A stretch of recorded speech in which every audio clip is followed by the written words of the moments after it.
La semana pasada, en la Casa de los Grillos, hablamos sobre vivir en dos continentes diferentes, pero que tenían muchas similitudes entre ellas. Hoy volvemos al continente africano, pero además hablaremos de una de las hazañas más grandes realizadas por el ser humano. Esto es, intentar replicar la circunnavegación del globo terráqueo. Esto y mucho más en la Casa de los Grillos. Comenzamos. La Casa de los Grillos.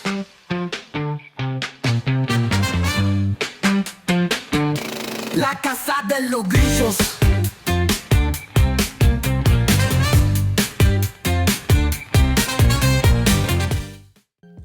Bienvenidos, bienvenidas a la Casa de los Grillos, un día más. Comandante Larramendi, ¿qué tal? ¿Cómo has pasado la semana? Buenas noches, señor Espina.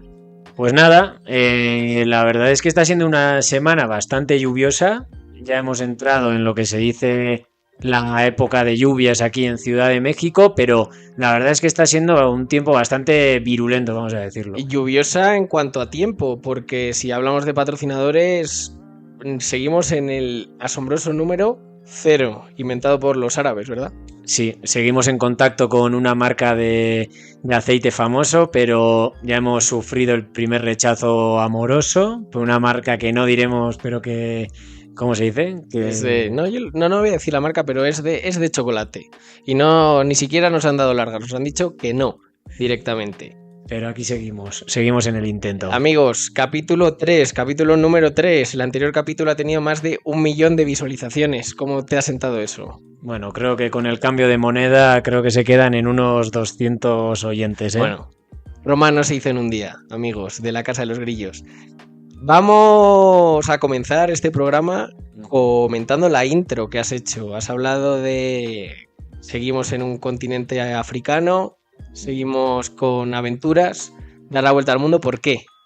Pues mira, la semana pasada ya dijimos que fue un momento muy especial para el podcast con nuestro primer invitado, pero digamos que hoy vamos a ir mucho más allá. Volvemos al continente africano con un grillo que vivió allí durante bastante tiempo, concretamente en el único país de habla hispana de África, de Guinea Ecuatorial. Que se dice pronto, porque África es mucho más grande de lo que aparece en el clásico mapa mundi que hemos visto todos en las escuelas.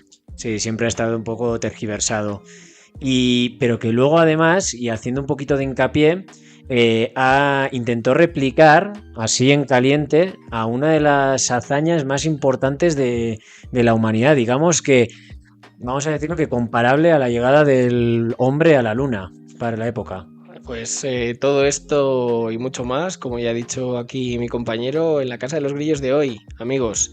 Hoy estamos muy contentos, estamos muy orgullosos de tener aquí a nuestro segundo invitado, que no es poco. Segundo, pero igual de importante que el primero. Por favor, hoy nos viene a visitar a la Casa de los Grillos, Santiago Rivas. ¿Qué tal? ¿Qué tal, Santi? ¿Cómo estás?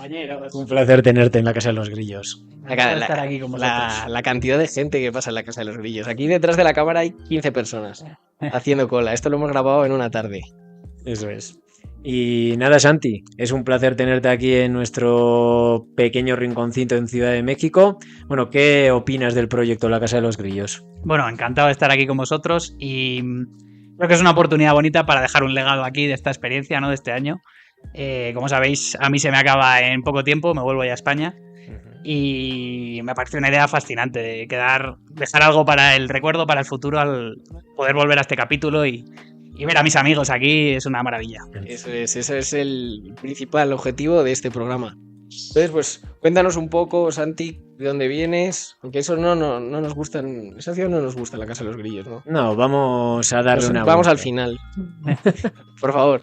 Me llamo Santi, como han comentado aquí mis amigos. Yo soy vallisoletano, familia mesetera castellana de toda la vida también.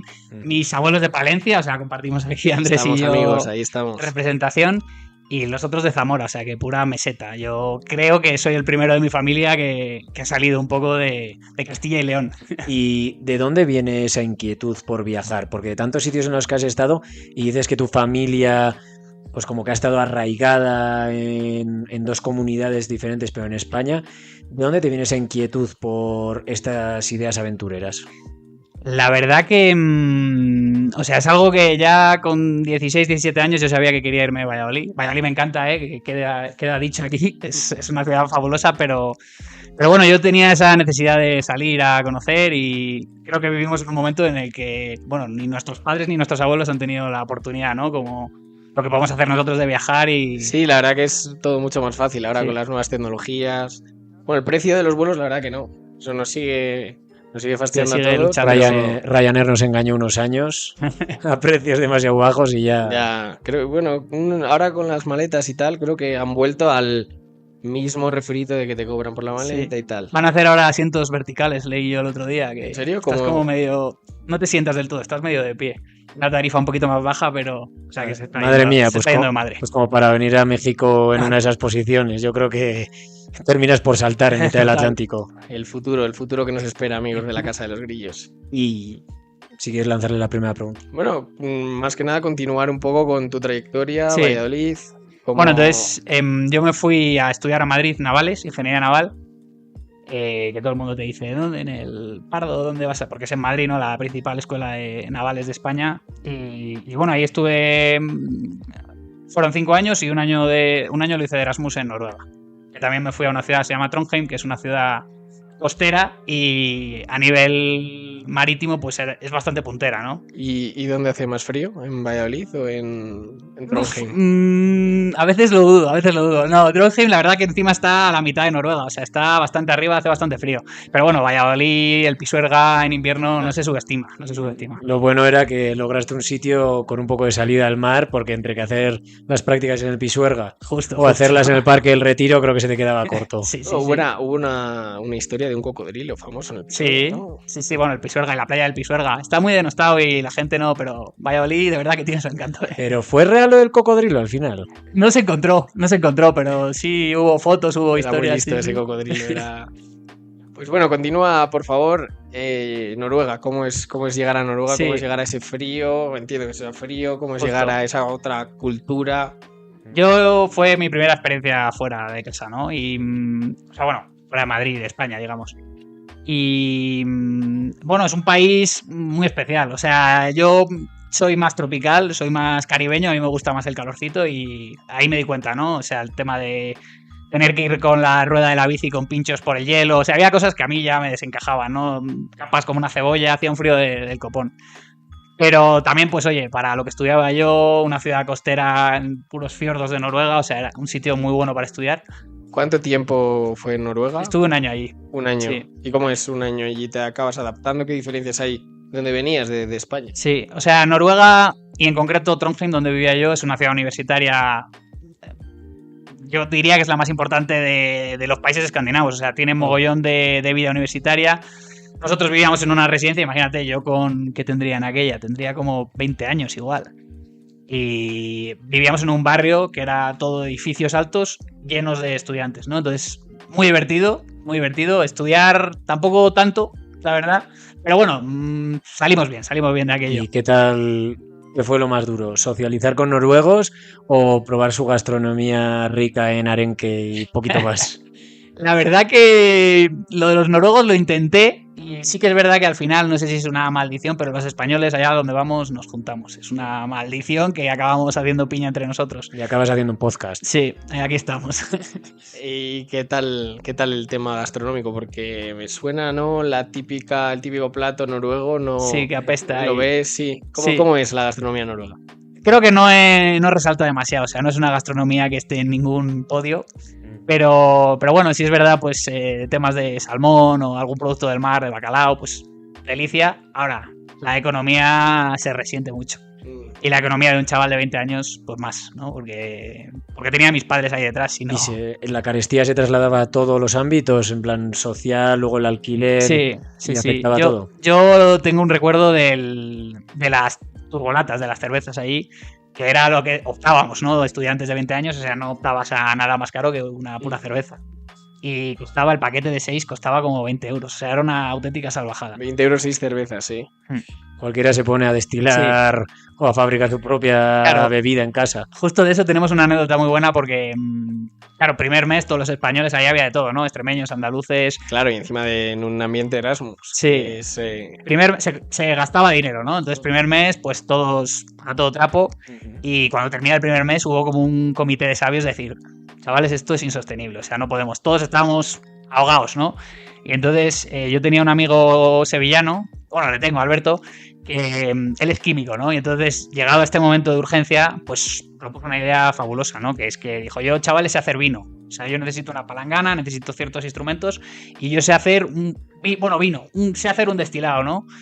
Y entonces, pues estábamos todos ahí necesitados, la verdad. Y el proyecto de fin de carrera fue hacer esa. Sí, total. Y entonces, pues nos dijo un poco lo que había que conseguir, pusimos algo de dinero.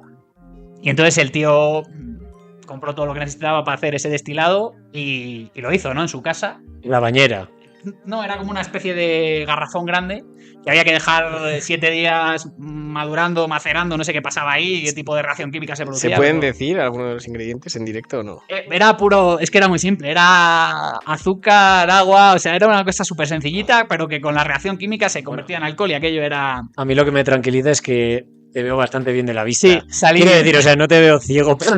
Salí bien, pero lo curioso es que, bueno, pues hicimos la primera tanda, ¿no? Y quedamos a probarlo, ¿no? Aquel día pues nos juntamos, estaba malísimo, tremendamente malo, pero la verdad que era muy fuerte, muy fuerte. O sea, realmente pegaba muy fuerte. ¿Pero qué era? ¿Tipo vodka o algo así? Era como una especie, o sea, era un tipo orujo, sí. Una cosa así incolora que sabía muy mal.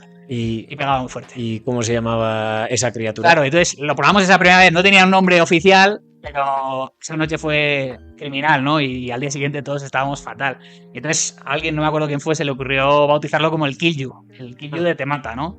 Y entonces, ¿qué pasa? Que lo hicimos lo sacamos de la primera tanda, hicimos una segunda tanda y entonces empezó a correr la voz. Y la gente venía al apartamento de mi amigo a comprar botellas de Kilju. Y entonces empezó a ser aquello como un negocio entre españoles que vivíamos ahí en Noruega de beber el destilado ese que sería probablemente malísimo. Yo creo que entre los inventos españoles creo que han estado el submarino, la fregona, el chupa chups y creo que tu destilado. Sí. Mi hermano vino una vez a verme a Noruega y lo llevamos y lo probó esa noche y no quedaba absoluto, o sea... Bueno, ojo, iniciativa emprendedora. Sí. En la Casa de los Grillos. Que no se diga, más apoyo para los emprendedores. Es correcto. Y bueno, y digamos que esa pequeña aventura, pequeña aventura de un año, pero esa pequeña aventura en Noruega siguió como alimentando esa curiosidad por querer viajar. Justo, sí. A mí fue la primera, ya os digo, y sembró la semilla de querer... Sí, es que la realidad es que luego cuando estaba en España algo me faltaba, ¿no? No sé si es bueno o malo, pero sentía que como que necesitaba conocer más cosas. Una especie de inquietud, ¿no? Sí. Entonces, ¿esa inquietud dónde te llevó? Entonces, bueno, volví de Noruega del Erasmus, estuve en Madrid como 1 año y medio, algo así, y empecé a trabajar, yo había estudiado navales, empecé a trabajar en una naviera ahí en Madrid.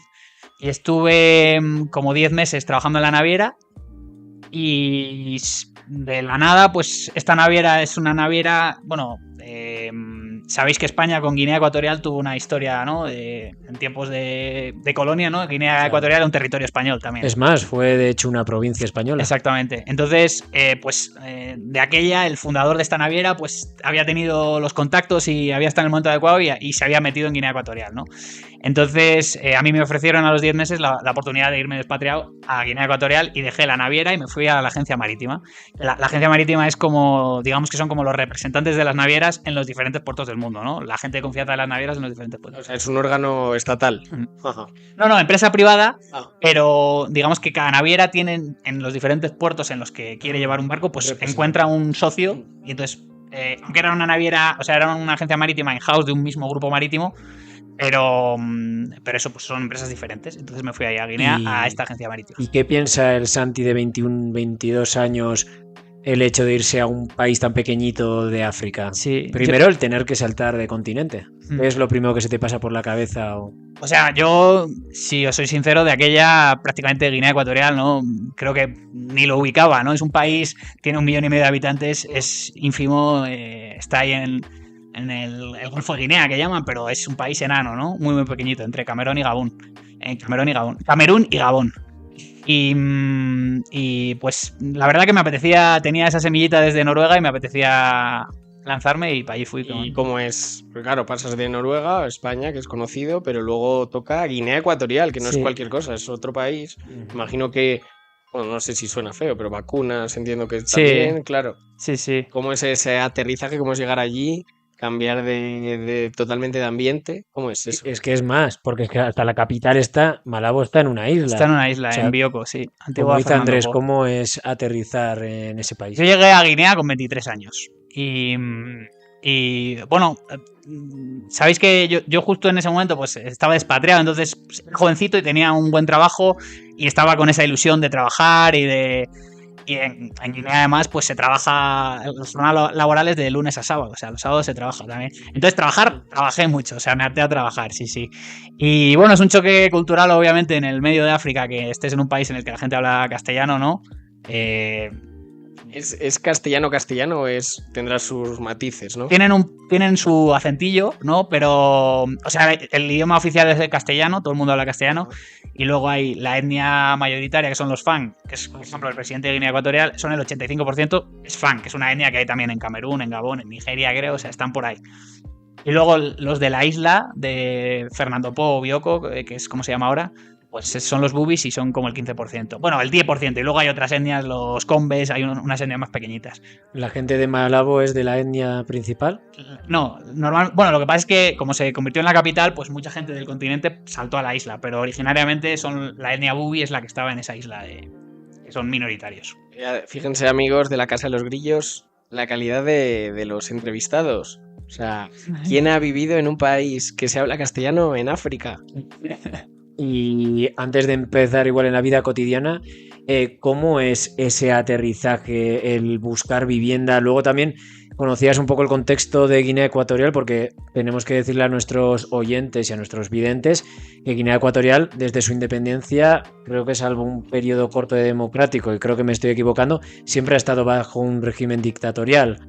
Entonces, ¿cómo es esa llegada al aeropuerto y esos primeros pasitos? Sí, o sea, la historia de Guinea es curiosa porque, o sea, estuvieron, digamos, bajo el paraguas español hasta, creo que es el 68-69. Luego estuvo un señor que se llamaba Francisco Macías, que era el tío del actual presidente. Estuvo 10 años, el país se fue a la mierda, la verdad, y eso creo que es una realidad. Tampoco, esto es un poco de mi opinión, pero estuvo 10 años, el país se fue a la mierda, y entonces llegó su sobrino, que es Obiang Nguema Mbasogo, que es el presidente actual, fusiló a su tío, lo mató y se puso él, ¿no? Algo habría hecho. Claro, de todo el mundo, pues oye, estaban en una situación tan crítica que cualquiera que viniese, pues la realidad es que el presidente de Guinea Ecuatorial lleva, no sé si... Sé que es el presidente más longevo de la historia, no sé si lleva 41, 42, 43 años, no sé cuántos años lleva, pero lleva mucho tiempo ahí agarrado.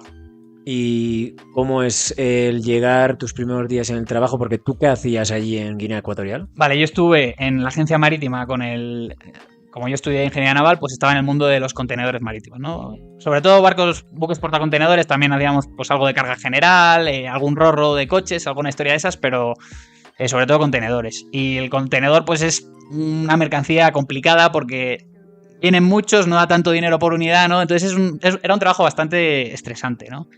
Nos encargábamos básicamente de recibir a todos los barcos que venían tanto a Malabo como a Bata, que es el puerto importante en la zona del continente, y pues contacto con autoridades. Yo estaba en la parte de operaciones, entonces contacto con autoridades, listas de carga, listas de descarga, remociones, en fin, todo el papeleo para que todo fuese legal y el buque entrase, descargase, cargase y saliese sin problema. Y es duro o sea, tú estás acostumbrado a tratar con personas de España, tratar con personas, bueno, en ese caso sería de todo el mundo, ¿no? Sí. Sobre todo, no sé si sabéis, el tema de los estibadores, que incluso en España es un tema, ¿no? Ahí es un caos. O sea, la gente trabajar en el puerto marítimo de Malabo, por ejemplo, sí que es un choque, ¿no? Porque yo recuerdo, llevaba una semana allí y me tocó hacer un trasvase de un contenedor reefer de pescado, un contenedor refrigerado que llevaba pescado, se había estropeado y había que pasar toda la mercancía de un contenedor a otro, ¿no? Y yo recuerdo eso como empezaron a llegar pues los destrajistas que llaman, que son la gente que está trabajando en el puerto buscando algún dinerillo. Y eran las 4 de la tarde, un sol, imaginaos ahí en el medio de África, puro trópico. Tenía que oler que alimenta. Y todos los cargando pescado de un lado a lado de un contenedor. Yo estuve ahí las 3 horas así mirando, diciendo, madre mía, ¿dónde me he metido? Llevo una semana ahí. Ese cuerpazo no se consigue solo, ¿eh? Ya sabemos que ni CrossFit, cargando pescado. Colocaremos el Instagram aquí si hay alguien interesado. Entonces hemos hablado de Noruega, hemos hablado de Guinea Ecuatorial. En Noruega has contado una historia también bastante graciosa y bastante ilegal, por así decirlo. ¿Qué tal en Guinea? Me estoy abriendo. Cuéntanos, por favor, historias de Guinea. Guinea tengo bastantes más historias que Noruega. O sea, Guinea al final es un choque cultural fuerte y sí que viví cosas fuertes.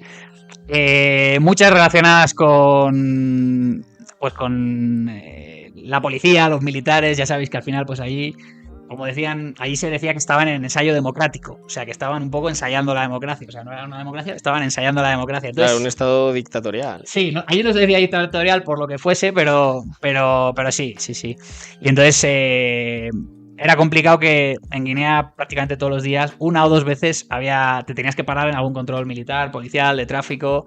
Y en esas situaciones sí viví varias así curiosas. Voy a contar una que se me viene a la cabeza, que es... los peores eran... Yo estuve casi 4 años allí, ¿no? Entonces, al final yo aprendí a desenvolverme, sí, ¿no? 4 años además dan para un montón de cosas, ¿no? Justo. Aprendí también, pues, típicos... Los latinajos que yo llamaba, o sea, palabras en fang en su idioma o frases en su lengua de allí que las soltaba y les hacía mucha gracia. Entonces, al final caías bien al policía, al militar de turno. Entonces yo tenía mis estrategias, ¿no? Pero me pasó una vez que, y no fui el único, además, le pasó a compañeros míos que estaban ahí, las llamaban las moiras, que eran unas agentes de tráfico. Porque los policías y los militares al final se sorteaban bien, pero las de tráfico eran duras de roer. Entonces estas eran 3 señoras que las llamaban las moiras por las de Hércules, ¿no? Que una era bajita y más rechonchita, otra era más alta. Y entonces se ponían en un sitio que era como un cruce de 2 calles al lado del Centro Cultural Francés. Y íbamos mucho pues a comer allí, ¿no? Y entonces tenían una estrategia montada que una se ponía en el centro a dar instrucciones, en el centro como si fuese una rotonda en el medio del cruce, y otra se ponía como en una de las calles en las que salías, ¿no? Y había 4 pasos de cebra. Entonces era matemático, o sea, se ponía una, te decía que pasases, tú ibas con tu coche, pasabas, y entonces cuando ibas a meterte en la calle, la otra te decía, para, y entonces te parabas encima del paso de cebra. Bueno, y multa, ¿no? Estabas perdido ya. Plan sin fisuras, Se tiraban al capó del coche. Además es que me hace mucha gracia porque me pasó a mí, le pasó a una... O sea, era una cosa que los pasó a todos ahí, ¿no? Picamos, digamos, o caímos en su trampa. Y siendo un país tan pequeñito, igual no... Sí que tiene petróleo, pero igual no tan atractivo para el extranjero. ¿Tenías un círculo social de expatriados bastante grande? Sí, ¿o? contra todo pronóstico, la verdad que... Y sobre todo españoles. Hay muchos expatriados, sí. Mandaban... Pues había gente, por ejemplo, Heineken o Estrella Damm mandaba un representante. Luego el ICEX tenía también ahí una oficina comercial en su momento. Luego la cerraron, pero yo lo pillé en aquel entonces. Había muchos españoles, había franceses también. Sí, había gente. ¿Te dio para viajar por algún país cercano?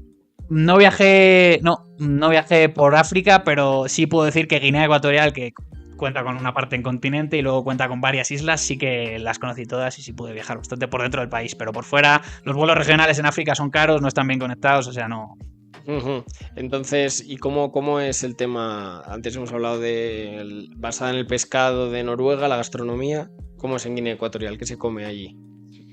Guinea, creo que lo mencionaba Ander un poco antes, o sea, Guinea es un país muy pequeño que tuvo mucha suerte porque encontraron muchos recursos, ¿no? De petróleo y de gas. Entonces, no sé exactamente el dato, pero sí que se convirtieron en uno de los países de África con mayor PIB y son solo 1.500.000, o sea, mucho menos que Madrid, ¿no? Por ejemplo. Entonces, es un país que ha sido o ha tenido opciones de ser rico, ¿no? Luego la gestión creo que no ha sido la adecuada, pero bueno, ahí ya...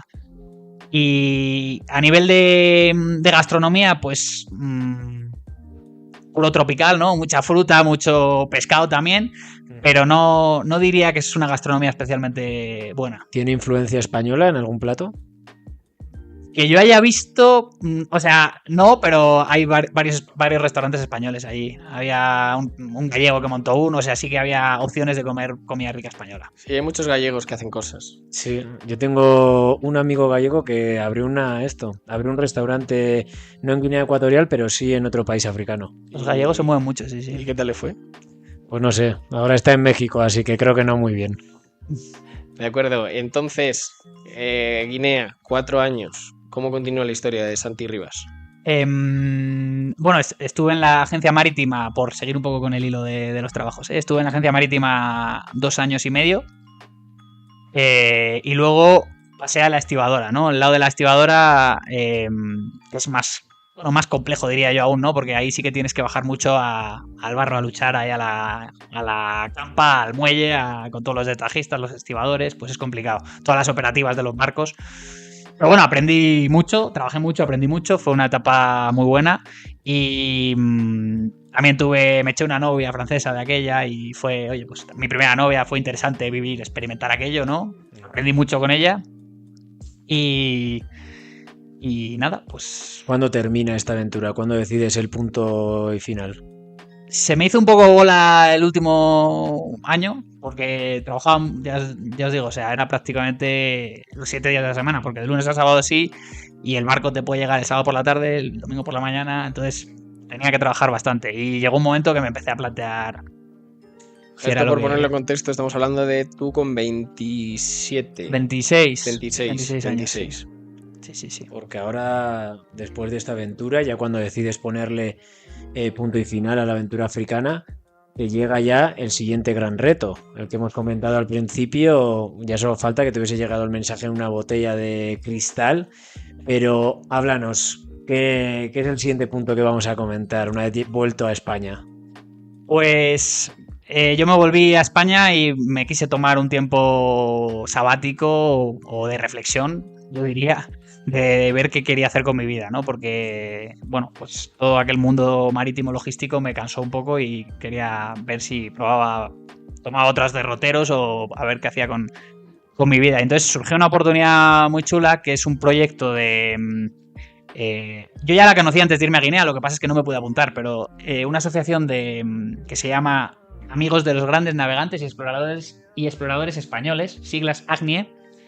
Entonces, esto es un grupo de gente que les gustaba mucho el mar, que querían, aprovechando los 500 años desde la primera vuelta al mundo, pues querían realizar un proyecto replicando el mismo recorrido y en los mismos tiempos, ¿no? O sea, esta expedición de Magallanes Elcano salió de España 1519 y estuvieron 3 años, ¿no? Entonces ellos querían hacerlo en 2019 y estar también esos 3 años dando la vuelta al mundo y salir desde Sevilla y llegar hasta Sevilla, ¿no? Ese era un poco el plan. Entonces justo lo pillé, debería haber acabado, pero como pasó todo aquello del COVID entre medias, el barco estuvo parado entre Perú y Ecuador 18 meses, un barco parado, lo peor que le puede pasar, ¿no? Se va a la mierda. Entonces el barco pues empezó a tener muchos problemas, la expedición se retrasó mucho, ¿no? Entonces, por suerte para mí, entre comillas, pues yo lo pillé y seguían en el Pacífico, seguían pues entre Fiji y las Islas Salomón. Claro, que es el primer punto, que ¿dónde empiezas tú el viaje y cómo llegas allí? Yo empecé... ¿qué pasa? Que el barco estaba, ya os digo, tenía muchos problemas y entonces cuando intentaron hacer la travesía de llegar desde Latinoamérica o Hispanoamérica hasta Polinesia Francesa, pues se les estropeó el barco. Su punto originario, porque la primera expedición, o sea, la primera vuelta al mundo, hicieron desde que salieron del Estrecho de Magallanes, fueron directos hasta la isla de Guam, ¿no? Esa era la idea, pero no había motor, se estropearon las velas, entonces el barco tuvo muchísimos problemas, sobre todo con el motor, y entonces tuvieron que hacer paradas de emergencia. Pararon en Polinesia Francesa, pararon en Fiji y pararon en las Islas Salomón. Y entonces en las Islas Salomón el barco se tiró como, no sé si 10 meses, y solo estaba Pepe, que era el capitán del barco, ¿no? Un español. Y entonces, en ese impasse, justo fue que estaba yo en el sabático y necesitaban a alguien que les echase una mano allí, que tuviese tiempo, que tuviese ganas, y a mí me vino perfecto. ¿Cómo contactas con ellos o a través de qué medios? Sí, como yo había estudiado navales, mi tutor del TFG, que además, bueno, ya es amigo prácticamente, que fue el que me puso en contacto con la naviera con la que fui a Guinea, o sea, esto es una persona que me ha ido abriendo muchas puertas en la vida. Y entonces él me puso en contacto con esta asociación, ¿no? Y un día fui a Madrid a una comida con ellos, nos conocimos y les encajé para echar esa mano ahí. Encima tú con esa pinta de explorador que sueles llevar normalmente, con el bigote y la barba, les encajabas para grabar el documental. Y entonces llegas, entiendo, Isla Salomón, ¿no? Sí. ¿Y qué te encuentras allí? Isla Salomón también es un lugar remoto y súper desconocido, yo diría, ¿no? Rápidamente, ¿cómo llegas allí? Tuve que hacer escala, o sea, fue un viaje de 43 o 46 horas, fue un viaje muy largo. Hice escala en Los Ángeles, hice escala en Fiji y de Fiji a Honiara, que es la capital de las Islas Salomón, y de Honiara avioneta a Nueva Georgia, que es la isla donde estaba el barco, y luego pues ya en un taxi llegué al muelle, que también curiosamente era una envasadora de atún española, ¿no? Que tenían ahí, Trimarín se llama, entonces nos acogieron ahí, el barco estaba en un muelle suyo y bueno, tuvimos la suerte de cruzarnos con españoles también en aquel lugar del mundo que nos hicieron... Claro, un barco que lleva ahí 10 meses en reparaciones. ¿Y cómo es ese barco? Porque nuestros oyentes sepan qué tamaño, cómo era. El barco se llamaba el Plos, ¿no? Y era un velero de 68 pies, tenía 21 metros de eslora. Era un señor barco, 4 camarotes, 4 baños, o sea, estaba muy muy bien, la verdad. Y bueno, pues en las Islas Salomón yo estuve 2 meses. Bueno, o sea, yo todo este tiempo dormía en el barco, claro. Entonces estuve en las Islas Salomón en el muelle mientras arreglaban el motor, pues 2 meses ahí conociendo. Islas Salomón también. Las Islas Salomón, bueno, el Pacífico en general. Esta es una historia que a mí me gusta. Yo no era un aficionado de la historia antes de todo esto, ¿no? O sea, yo recuerdo que en el colegio y incluso en bachillerato no me gustaba mucho la historia. Pero cuando empecé a conocer, o sea, yo a lo tonto he ido siguiendo un poco o viviendo en sitios que formaron parte de España, ¿no? De aquella, ¿no? Porque Guinea Ecuatorial, las Islas Salomón fueron descubiertos por un español que se llamaba Álvaro de Mendaña también. El Pacífico, que es el mar más grande que hay, el océano más grande que hay, lo llamaban el lago español. Y pues el galeón de Manila, que unía Acapulco, México con Filipinas, hizo que todo el Pacífico pues fuese territorio que fueron descubriendo los españoles. No solo las Islas Salomón, muchas más islas. Se dice que incluso Australia, Hawái, o sea que los españoles ya navegaron en el siglo XVI por toda esta zona. Y me empezó a gustar mucho pues conocer tanto esa historia de navegación como pues también temas de Segunda Guerra Mundial, que aquí en Europa, digamos, que conocemos pues todo lo de Alemania, de los nazis, y en cambio, pues toda la historia de Japón en el Pacífico era totalmente desconocida para mí, yo no tenía ni idea. Y me pareció súper interesante. Entonces, todo ese viaje lo fui hilando un poco a la historia que hubo detrás en todos estos sitios que no tenía ni la más remota idea. Y todas estas aventuras o este interés, ¿lo has llevado a escribirlo en algún lado? ¿Hay algún documento gráfico de ello? O sea, durante este viaje en barco sí que abrí unas redes sociales, abrí un canal en YouTube, en Instagram y en TikTok. Pero bueno, Instagram es lo que más tiraba, lo que más me gustaba a mí. Y sí que fui contando, pues iba mezclando perlitas de geográficas. Lo colocaremos. Sí. Y no, me gustó mucho, fue muy interesante. Creo que en España desconocemos mucho toda esa zona del Pacífico, ¿no? Que es increíble. Y yo por suerte he tenido la oportunidad de estar viviendo por allí. Ahora en México también da el Pacífico, o sea que es todo maravilloso. En los 7 mares. Entonces, 2 meses en el barco. Arranca el barco, entiendo. Sí, entonces se arregló el tema del motor. Parecía que se había arreglado. Y entonces partimos desde las Islas Salomón a Guam, que es el destino que realmente hicieron Magallanes Elcano, ¿no? O sea, cruzaron desde el estrecho Magallanes todo el Pacífico hasta Guam. Se llamaron la Isla de los Ladrones y es... Luego Guam, pues con la guerra contra Estados Unidos nos lo quitaron, como Filipinas, como Cuba, todo esto pues se quedó con Estados Unidos, ¿no? Pero Guam había estado bajo dominio español 300 años, que se dice pronto, pero 300 años españoles viviendo allí, ¿no? Es fuerte, en el otro lado del mundo. ¿Queda algún vestigio en esas islas? En Guam los americanos hicieron un buen trabajo para eliminar lo poco que quedaba. Pero bueno, sí que tienen en la zona céntrica, la Plaza de España, por ejemplo, en el centro de Agaña, que es la capital de Guam, ahí hay la Plaza de España y te paseas y sí que puedes ver un poco Pero, por ejemplo, había un muelle que eran los restos de una iglesia, estaba totalmente hundido, o sea, no hicieron mucho por mantener No, Filipinas se puede ver más, porque en Filipinas los americanos no pudieron, digamos, aferrarse tanto, pero en Guam sí que casi limpiaron. Completamente destruida por la hegemonía yanqui. Los gringos. ¿Cómo es vivir en un barco? ¿Cómo es estar ahí? Porque ¿cuánto se tarda de Justo. Salomón a Guam? Pues estuvimos, o sea, la navegación fueron 15 días.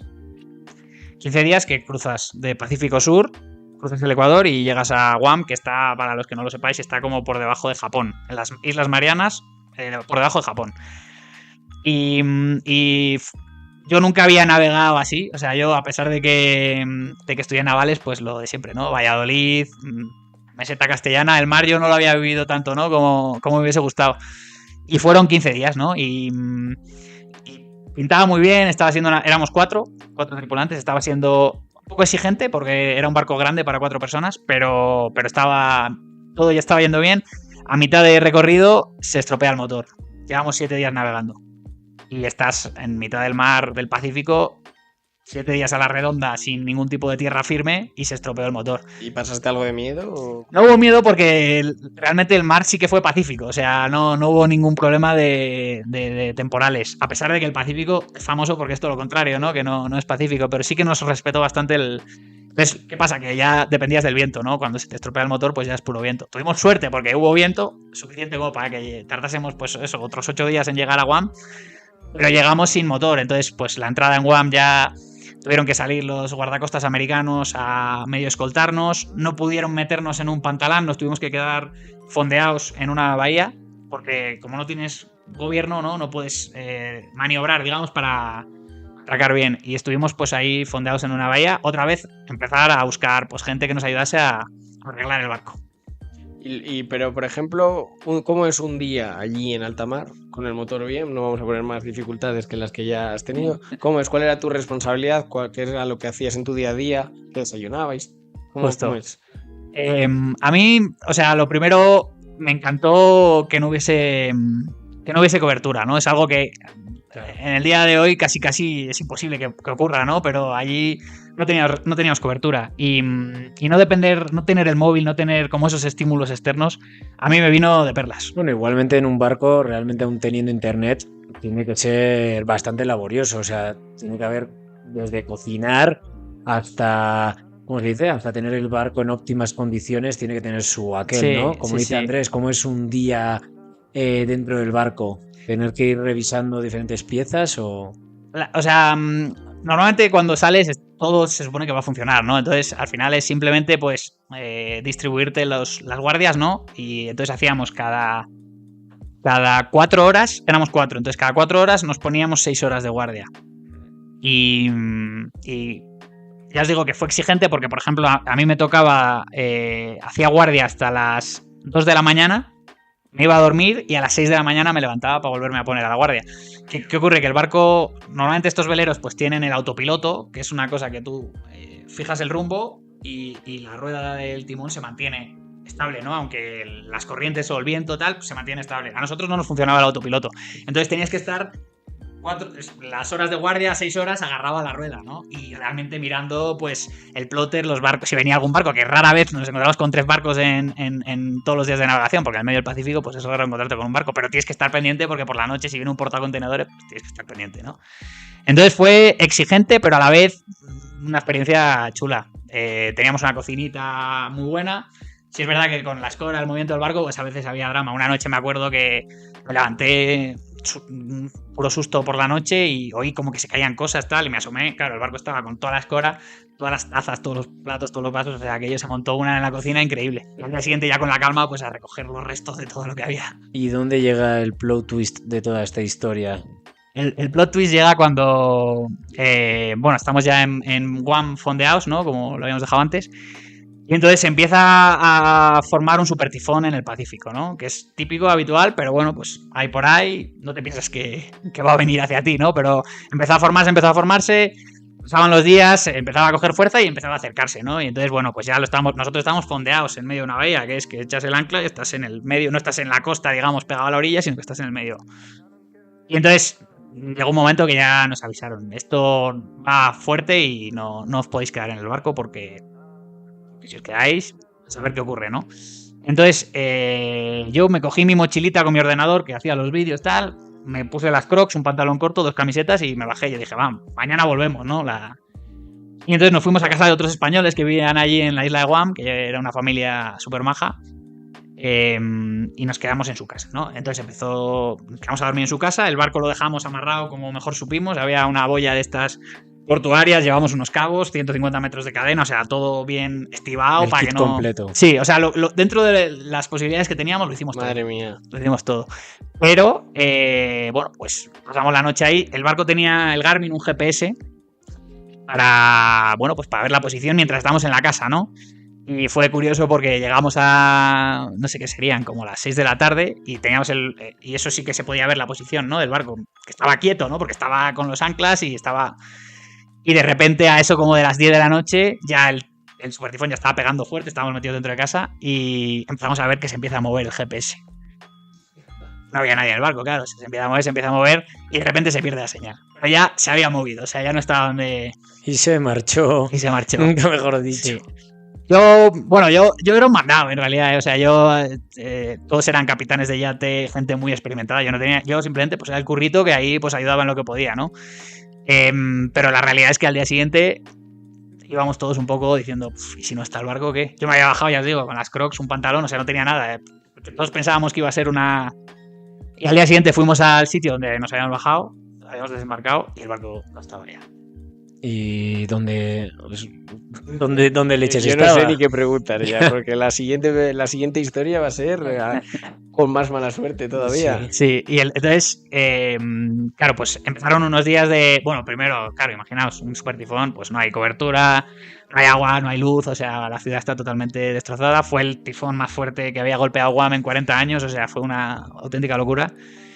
Y bueno, pues pasaron los días y nosotros teníamos contacto con los guardacostas, ellos estaban haciendo Sondeos, con un ¿no? sonar, viendo a ver si por la zona, y al cabo de unos días me pasaron, yo era el que estaba en contacto con ellos, sobre todo con un tío muy majo que es el que como que me mantenía al corriente de todo lo que ocurría, y me dijo, Santi, hemos encontrado algo que puede que sea vuestro barco. Que puede que sea. Sí, entonces me pasaron la foto y era una foto de estas de sonar y entonces se veía la forma de almendrita del barco y en aquella teníamos un dron y yo sabía cómo era el barco desde arriba, ¿no? Porque con el dron y era clavado, o sea, era la forma de almendra idéntica, para mí no había ninguna duda de que era el barco, pero el capitán se quiso mantener ahí, no sé yo si es yo, Pepe. Hemos encontrado un tanga con el escudo del Valladolid, creo que es nuestro barco. Sí, ahí estaba. Y entonces teníamos un amiguete buzo por allí, hicimos una expedición, una inmersión para ver si... Y efectivamente, vamos, y ahí estaba el barco hundido, estaba a 30 metros. A 30 metros hundido el barco. O sea, es que estoy alucinando con esta historia, Ande. Yo creo que unos añitos antes y DiCaprio ya tenían quien basarse para el Titanic, ¿eh? Y yo con unos calzoncillos y 2 camisetas estaba también, ¿eh? Que esa parte tampoco se cuenta y es importante. O sea, yo estaba muy justo de los básicos. Ahí aprendes a que las cosas duran más tiempo de limpias de lo que uno se cree. Son tan felices con tan poco. Y claro, o sea, estuvisteis a punto de dormir en ese barco. O sea, sí, ¿qué Pepe, hubiese pasado? El capitán le dijo a su mujer, porque en aquella estábamos solo el capitán, su mujer y yo. Y le dijo, Friki, que se llama Friki, le dijo, Friki, bajaos vosotros dos y yo me quedo. Y Friki le dijo, ni de coña, ¿nos bajamos todos o nos quedamos todos? Y pues bueno, por suerte, nos menos mal podía haber acabado en tragedia. Sí. Y ya tenemos el barco hundido, ya hemos encontrado la almendrita en mitad del océano. ¿Cuáles los siguientes pasos? ¿Cómo terminó la aventura? Bueno, yo justo en aquel entonces el canal de Instagram, o sea, estaba petándolo, molaba mucho, yo estaba súper ilusionado y entonces estuvimos un mes más en Guam, yo ayudando un poco pues con el inglés y con las autoridades, porque esta gente al final, Pepe tenía 73 años, es gente súper vivida, conocen mucho, pero bueno, yo en inglés les podía echar una mano. Y estuvimos pues con las autoridades, todo el tema de los seguros, imaginaos, ¿no? Es un Cristo. Y después de ese mes, el siguiente destino de Guam era Filipinas, que además es un destino muy especial porque fue donde Magallanes murió, ahí en Mactán, al lado de Cebú. Y yo era una cosa que antes de embarcarme era un sitio al que tenía muchas ganas de ir, ¿no? Entonces llegó un momento que dije, bueno, yo voy a continuar mi viaje mochila, no compré una mochila, obviamente, no tenía nada, me tuve que comprar todo. Y continué, proseguí el viaje, digamos, de mochilero, ¿no? Pero claro, se desinfló el proyecto en sí, ¿no? Porque Bueno. estar en un barco que no me tenía que preocupar más que de cómo daba la vuelta a las tostadas en el desayuno, de repente te tienes que preocupar de dónde voy a dormir, dónde voy a comer. Como ha dicho Andrés, por lo menos la expedición llegó entera y no como Sí. los 18 del Cano. Sí, Os tuvisteis suerte. sí. Pero es curioso porque hace 500 años en un cascarón de madera, es verdad que salieron 239 y llegaron 17. Los números no son buenos, pero llegaron, ¿no? De alguna manera. Y nosotros, 500 años más tarde, con expertos, que era gente navegantes, con todo tipo de equipamiento a bordo y el mar es... con toda la tecnología es una lotería, ¿no? No es para todo el mundo. Sí, y que el mar es impredecible. Eso es una realidad. O sea, el mar hay que tenerle mucho respeto. Y ya sería el siguiente paso. Tras la aventura de mochilero, ya volverías hacia España y abrirías la última aventura internacional, ¿no? Que sería venirte Eso es. a México. ¿Cómo surge también esta oportunidad? Sí, bueno, pues yo, como os he dicho, quería cambiar un poco de sector. Entonces, el tema de la programación me llamaba, había hecho algún cursito y entonces empecé a buscar trabajos de esto, ¿no? Y entonces con las becas ICEX Vives, gracias, pues tuve la oportunidad de encontrar un trabajo, bueno, más que un trabajo, encontré un jefe muy bueno y ya el trabajo acompañado, ¿no? Y bueno, pues era aquí en Ciudad de México. Y dije, oye, pues mira, otro sitio que de aquella formó parte de España y con tantas cosas en común, tantas raíces comunes, un sitio tan especial, y dije, vaya que voy. Hay que decir que estamos hablando de un tío que pasó de tener 2 camisetas y un calzoncillo a tener una piscinita de buenas vistas de Ciudad de México. ¿Y cómo es ese cambio? ¿Te llegas a México, ya te esperabas la calidez de los mexicanos, el caos de la ciudad? ¿Era algo diferente a lo vivido anteriormente? ¿Cuáles fueron tus impresiones? La verdad que, y creo que, no sé, me decís vosotros ahora, pero creo que a todos nos ha pasado un poco igual, que no hay que fiarse de lo que la gente opina de México sin haber estado en México, ¿no? Yo venía un poco pues con todos esos prejuicios que puede haber de seguridad y bueno, en cuanto estuve aquí 15 días todo se desvaneció, o sea, y más viniendo de Guinea Ecuatorial, que sí que es un lugar complicado, no tenía cine, o sea, cambias mucho de eso a venir a Ciudad de México, que es una urbe que tienes de todo tipo de planes, de lugares, de museos, de todo, ¿no? De playas, o sea... Mucha gente también. Mucha gente. Pero a mí me apetecía ese punto de cambiar de un sitio pequeñito, Malabo es enano, el centro es pequeñísimo, a Ciudad de México. O sea, es un cambio que me apetecía, vivir un poco en una ciudad más vibrante, más caótica, entre comillas. Es más, encima, mar no tenemos, pero por lo menos ahora como se ve en época de lluvias y cómo se atoran las alcantarillas, más de uno ya se sacó la licencia de barco, ¿eh? Coches flotando, eso... Sí. Hay coches más profundos que el barco que se hundió. Probablemente. Bueno, y el bueno de Ander, que me ha dejado estos pantalones, que venía yo totalmente calado de la lluvia vespertina que me ha caído. Tampoco nos patrocina Levis, ¿eh? Esto ha sido... De momento. Ha sido pura amistad. Esto ha sido amistad. Y ahora has comentado antes que ya estás cerrando esta etapa en México. ¿Y qué valoras? Si tuvieses que sacar pues, una pequeña reflexión de esta última aventura, ¿qué te ha aportado México? Su gastronomía, el volver a estar también con otro grupito de españoles, pero ¿cómo definirías qué cierre le darías a esta aventura mexicana? Justo se lo he dicho antes a Liza, que este ha sido el mejor año de mi vida. Y es fuerte porque he estado... Es fuerte. He estado viviendo cosas chulas, pero este ha sido el mejor año de mi vida, sí, sin duda. ¿Y qué es lo que más te ha sorprendido de México? Si te tienes que quedar como si fuesen fotos que vienen a tu mente, un plato, un lugar que has visitado, algo que te deje marcado. O sea, sin duda alguna, y parece cliché, pero la gente que he conocido aquí, o sea, no tengo ninguna duda. Ha sido un año que he tenido suerte de conocer a ángeles, o sea, verdaderos seres de luz. Y no digo que en los otros lugares también he conocido gente muy, muy buena, pero este año se ha cuadrado la vida personal, la vida profesional, un poco ese propósito que necesitamos todos. Todo se ha compaginado correctamente. Ha confluido, ¿no? Sí, ha confluido. Sí. ¿Y un lugar de México? Yo creo que Chiapas. Creo que me quedo con Chiapas. Es un viaje que he hecho con mi madre y mi hermano y Sí, es pura maravilla. A mí que me gusta la selva. Pura encima. naturaleza, ¿no? Sí. Ujú. Pues la verdad es que el tiempo se nos está yendo volando porque es un auténtico gusto el poder escucharte. Sí, empieza el hormiguero ahora también, así que tenemos... Con esta aventura, esta fantástica aventura, tenemos que acabar la entrevista. Espero que les haya gustado, pero no se vayan aún, no cambien de canal, porque tenemos nuestra sección. El grillo de la semana, amigos.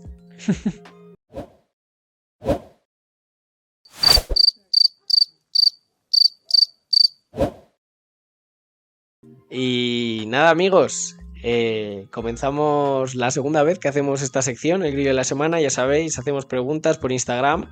Nos podéis contar historias surrealistas, graciosas, que os hayan ocurrido con diferentes tópicos. ¿Esta vez cuál era?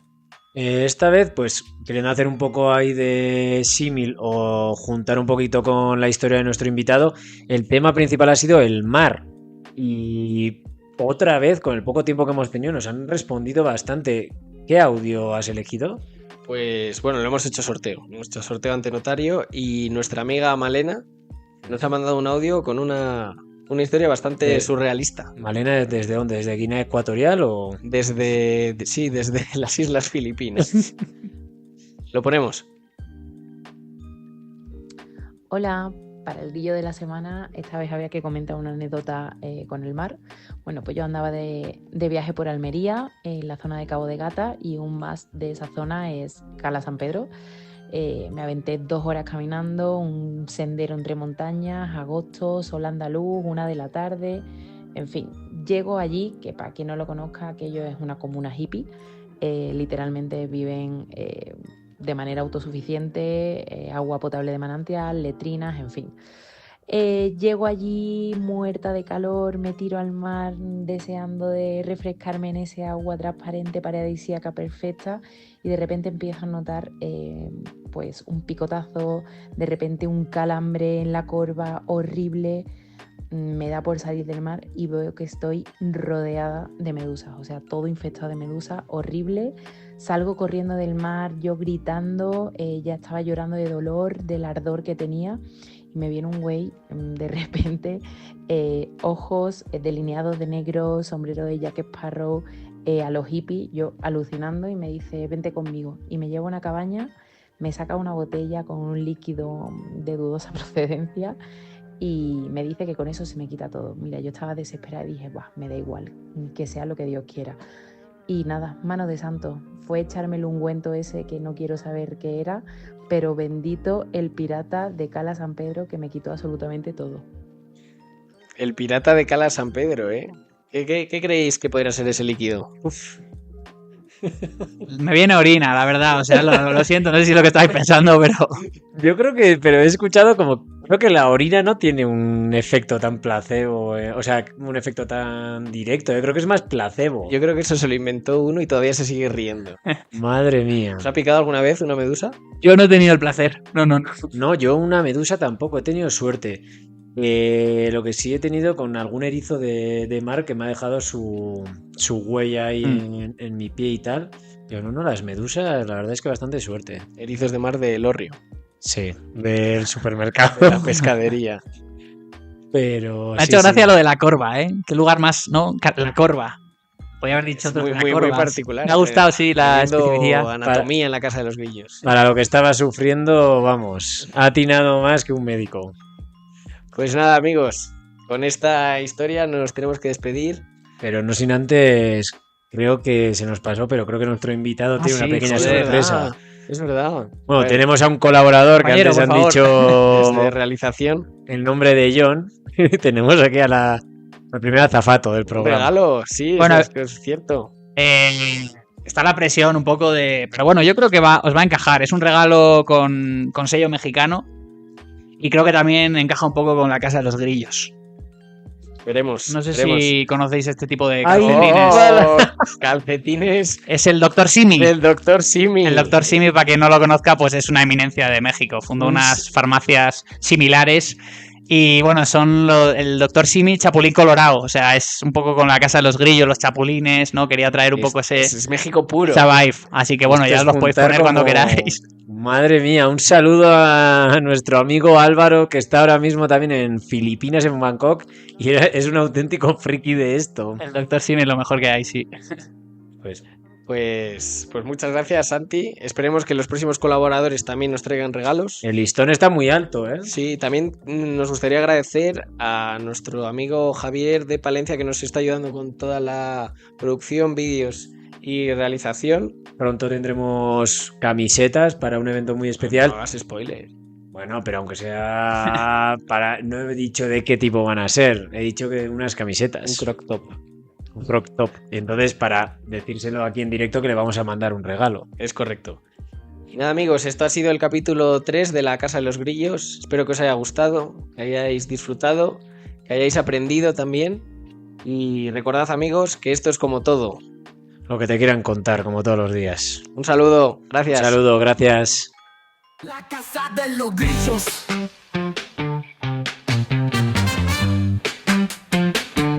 La casa de los grillos.